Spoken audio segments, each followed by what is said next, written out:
कहर के बीच एक ऐसी वीडियो आपको दिखाते हैं जो मिसाल पेश कर रही है। मंडी में स्टाफ नर्स ने उफनते नाले को कूदकर पार किया। सैलाबी चुनौती को पार कर अपना फर्ज और ड्यूटी दोनों निभाई है। ये वीडियो अब सोशल मीडिया पर वायरल हो रहा है। मंडी के चौहार घाटी की सुधार पंचायत का ये पूरा मामला है, जहां पर गढ़ नाले में भारी सैलाब आ गया है, लेकिन ये सैलाब भी इस स्टाफ नर्स कमला के हौसले को पस्त नहीं कर पाया है। टिक्कर गांव की रहने वाले स्टाफ नर्स कमला ने बताया है कि उसे ड्यूटी के लिए सुधार पंचायत के सामुदायिक स्वास्थ्य केंद्र में जाना था।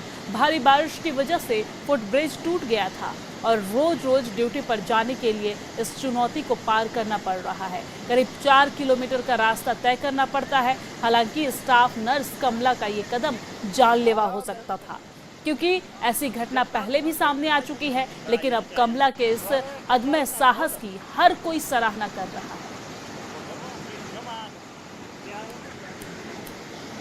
तो ये वीडियो इन दिनों सोशल मीडिया पर तेजी से वायरल हो रहा है। हालांकि हम इन वीडियो के जरिए बढ़ावा नहीं देते हैं समाज को। इस तरीके से अपने जान के वो जोखिम में डालकर इस तरीके से नाला पार करना कहीं ना कहीं बेहद खतरनाक है।